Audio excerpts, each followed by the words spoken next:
Hello all, welcome to my course on methods of adhesion measurement, theory and practice. Today we are at lecture 25 and we are discussing about contact mechanics with adhesion. In the last few lectures I have described in detail how to estimate the surface energy, the interfacial energy and the work of adhesion.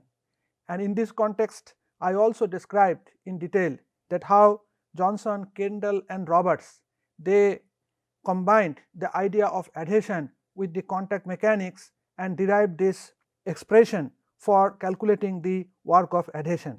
In essence, you have this glass hemisphere or a soft hemisphere or soft optical or soft lens, and that you bring in contact with another hemisphere or sphere or a adhesive block, and there are deformations, and because of that the contact radius or contact area that increases with increasing load.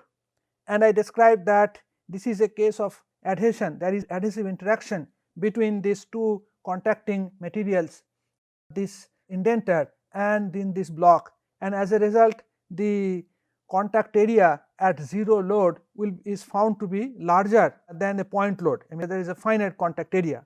And Johnson, Kendall and Roberts they described this phenomenon and they analyzed that and found out this expression for work of adhesion.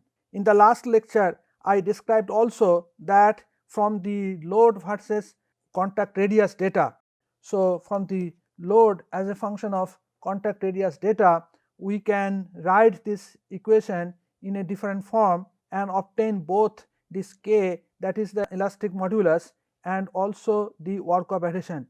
We can get the information about the deformability of the material and also the work of adhesion. We can get both from the one set of data. That is the beauty of this JKR contact mechanics as we call it. So I discussed also that we can get some more information from these JKR experiments, and for example that here is a data of from an experiment for loading and unloading, and this is A versus P, and as you can see that unlike another set of data that I had presented in the last lecture, the unloading data graph plot does not superimpose on this loading data. So what it means that there is an hysteresis at a given load, okay, at any given load the contact area during unloading, okay, exceeds that in the loading. So therefore you need to apply pulling force, and when you apply pulling load, the pulling load is it actually goes to negative, and it goes to negative somewhere here, and then the contact area decreases and all that. So you can see this kind of situation also in experiments, okay, in which there is hysteresis, and it seems that this JKR contact mechanics experiment and the analysis allows you to characterize that hysteresis as well. So how to estimate this work of adhesion in this case? So here is the way.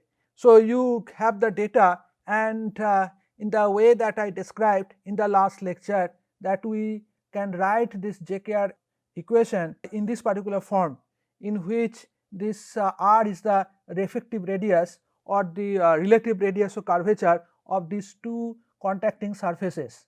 So this R we can get the indenter contact radius or the effective or the relative radius of curvature of these two contacting materials, and A is the radius of the contact and P is the load, and we can plot the data both the loading and unloading in this particular form.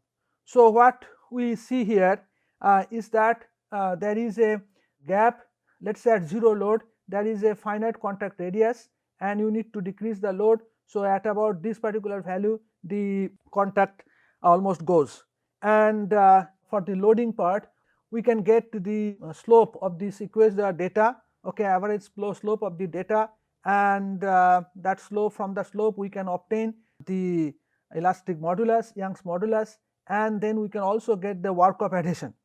So actually we should take the whole data here in the loading data, and not just the one that has been done over here, but it should be done the whole thing. So and then we can obtain the Young's modulus from this data. Now what you see is that if you consider not the whole data. This data and this data, the loading data, that nearly is equal but not exactly equal. Okay, so it is nearly equal in the loading and the unloading phase, and we can approximately say that the Young's modulus is nearly same, but actually that is not the way to think about it. But it is fine. It is for an approximate analysis, this is fine to say that this slope and the slope of this data that nearly becomes equal.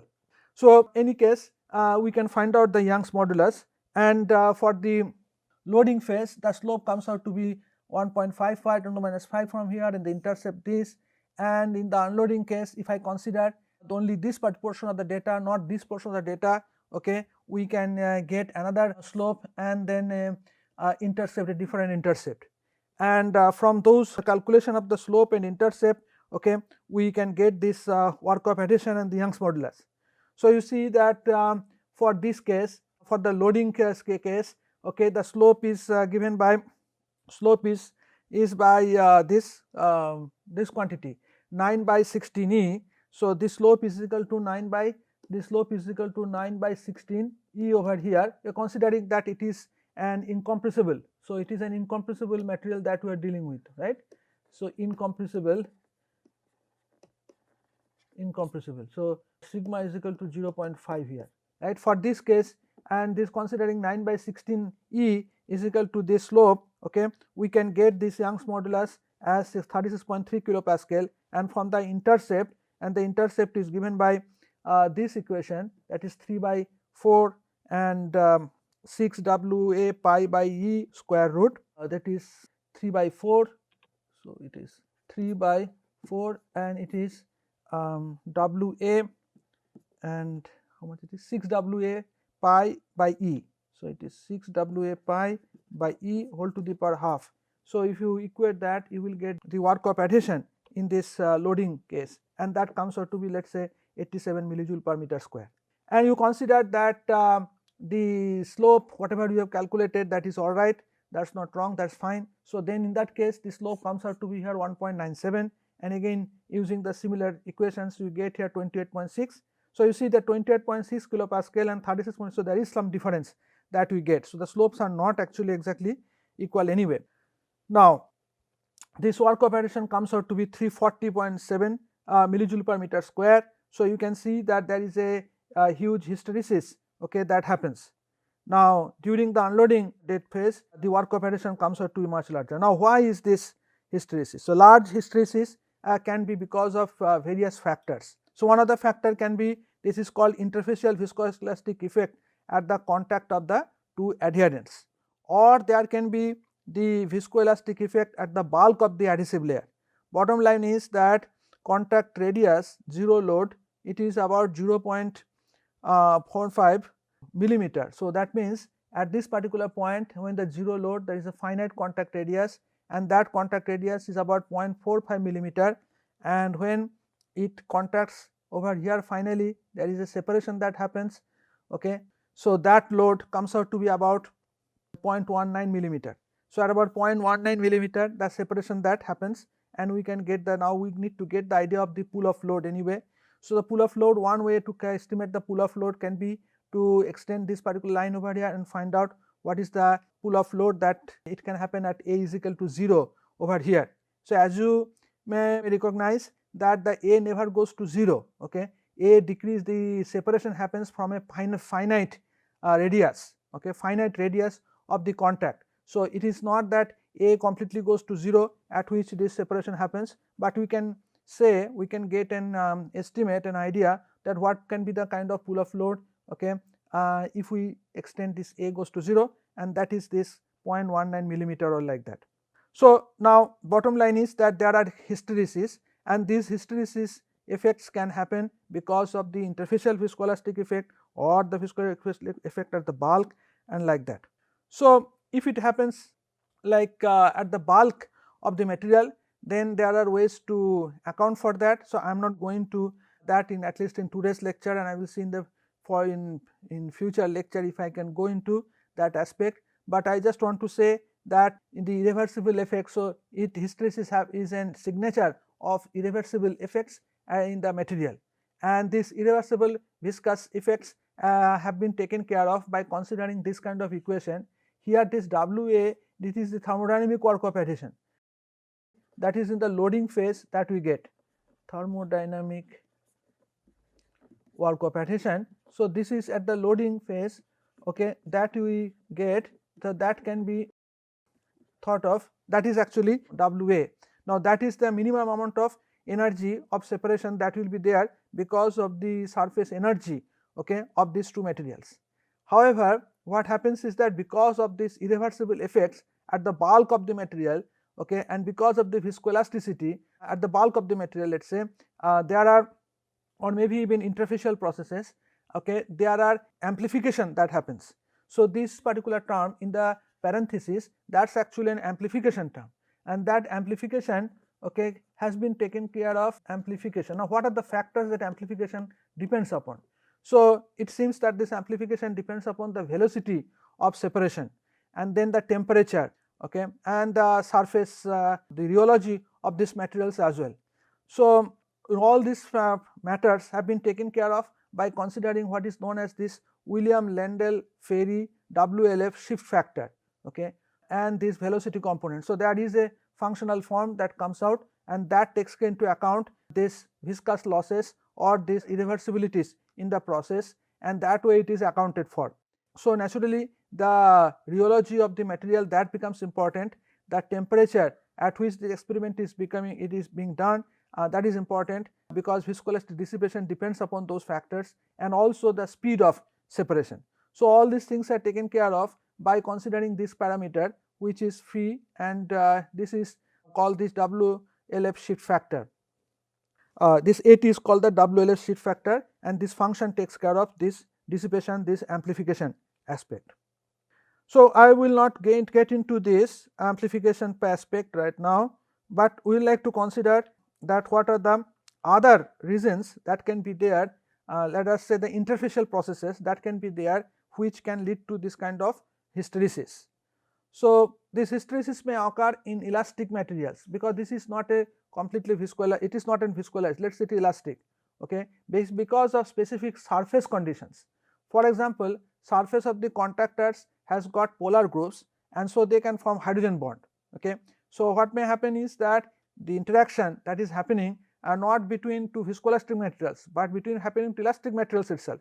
But the elastic material at the surface, it has got, let us say, OH groups, or let us say it has got some double bond, okay. Now when we have something like this, then there possibility of this hydrogen bond, okay, that happens, and hydrogen bond increases, happening of this hydrogen bond, that enhances the adhesive interaction or the adhesion between these two surfaces.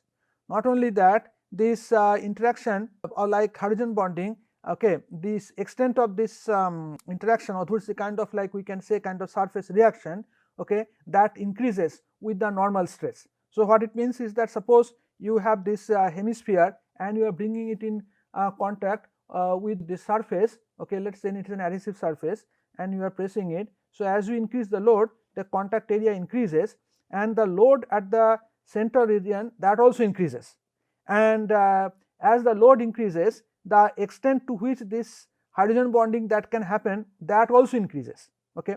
So as a result, okay, there is a history that gets embedded into it. Now you try to apply the pulling effect, so you are trying to now decrease the load. Now during this unloading phase, okay, the interface experiences a different kind of work of adhesion. So when it was you are pressing it, okay, then it was the surfaces are fresh, so these bonds are actually forming, hydrogen bonds are forming, okay, and that lead to what is known as the crack closing situation. Means like you have a surface, and on you have this particular indenter, you are trying to you press it. So if I magnify this part, so what we will see is something like this. So this portion comes in more and more in contact with this part, so it is basically kind of crack closing, okay, crack closing situation. So in that case, this is this particular contact portion, it is like a crack, so there is a crack closing situation. So in that crack closing situation, okay, the surfaces are fresh and it experiences those or some kind of work of adhesion. But when you detach it, okay, then the hydrogen bonds have already formed, and not only that, the extent to which the hydrogen forms, that also depends upon this compressive load, and because of that the surface condition has changed, and as a result when you now try to separate it, okay, the work of adhesion is actually different. So that is the kind of situation that happens. So as a result the extent of hydrogen bonding is maximum towards the center, and from the edge to the center it increases. Now because of this stress induced hydrogen bonding, work of adhesion now becomes what? Position dependent.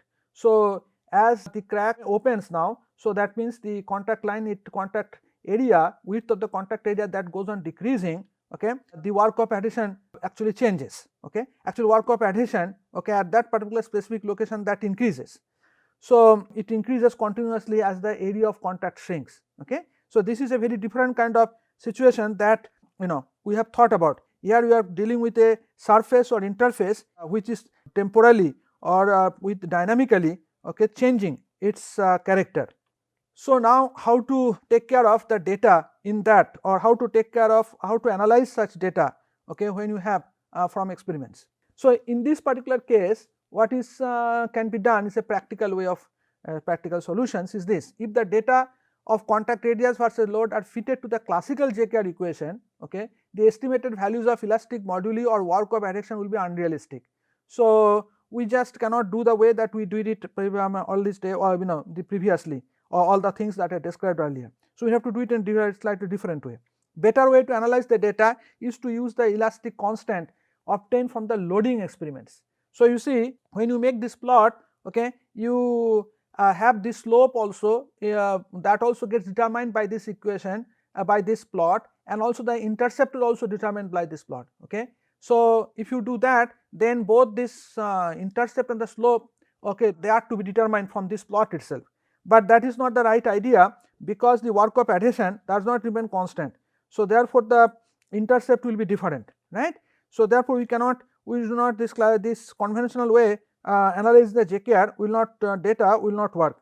So therefore we need to do it slightly differently. So what has been suggested, that you obtain the elastic constant, that is the Young's modulus, from the loading experiment, and use that data, okay, to estimate the work of adhesion at the loading and unloading the experiment, unloading phase both, okay.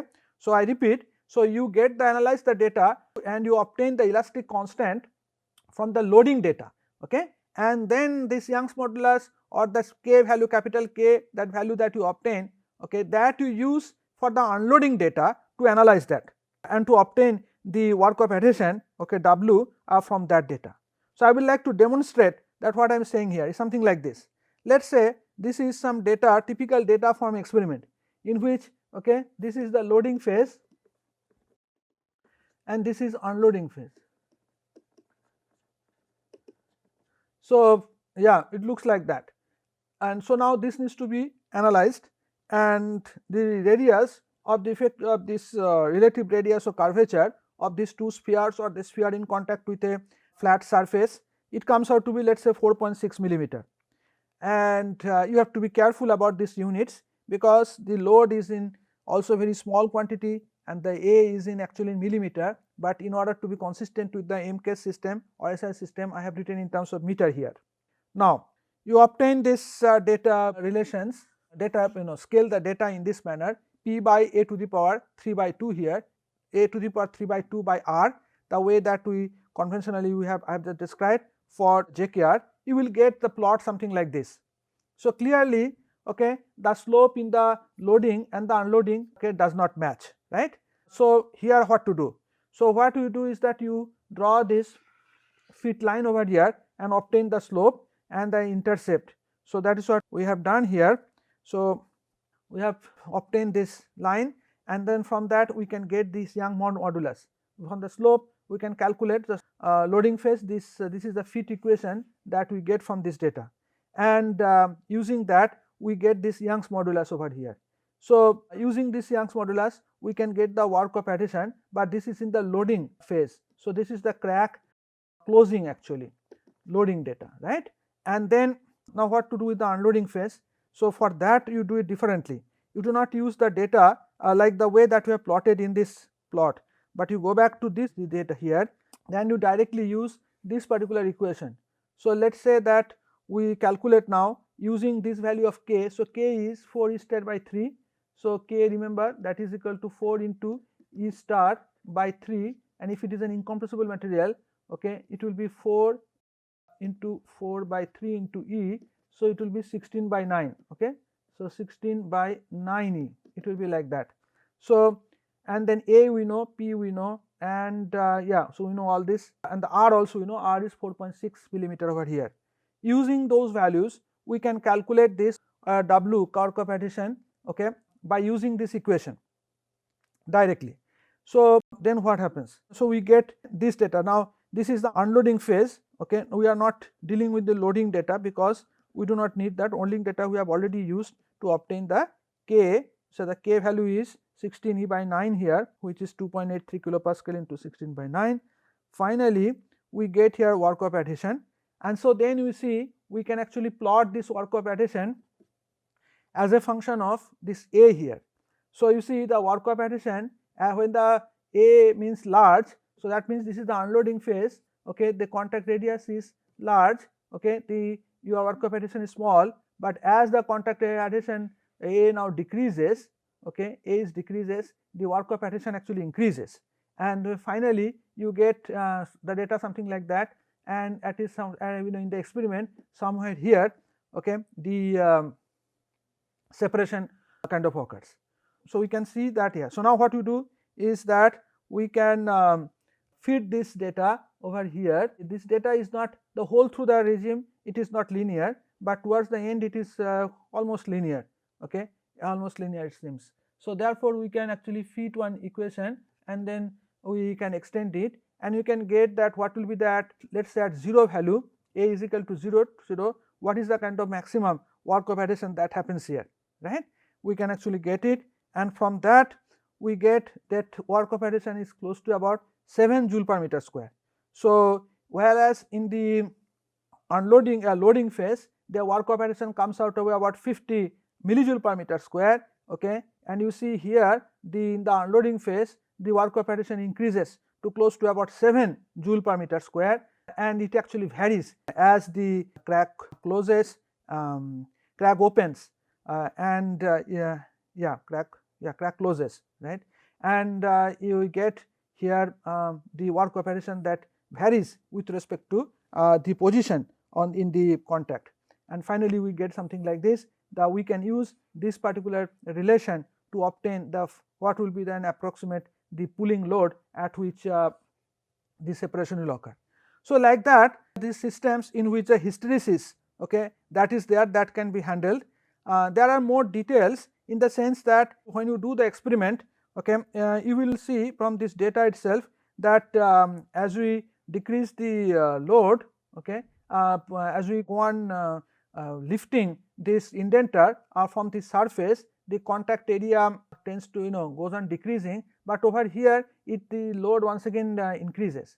So, there occurs some kind of elastic instability over here, and we can also detect that where this exactly this instability happens. Okay. So, this beginning of this instability, that also taken as the point at which the separation starts happening. Okay, that also is done. So, in the experiment you can see that there is a kind of flickering that happens at the contact area, okay, that is observed. So, we have discussed a lot about this spherical geometry, and now I will go into the cylindrical geometry. That is what we will do. But again, this is again the basically based on this JKR experiment, but here we have got, let us say, 2 cylinders in contact, and remember that we have already discussed that when these 2 cylinders with their axes parallel to each other, then at 0 load and without any adhesion, when there is no adhesion, right, the contact is a line, right, and then if we now apply load, the contact will be a finite rectangular area like this, having a finite contact width.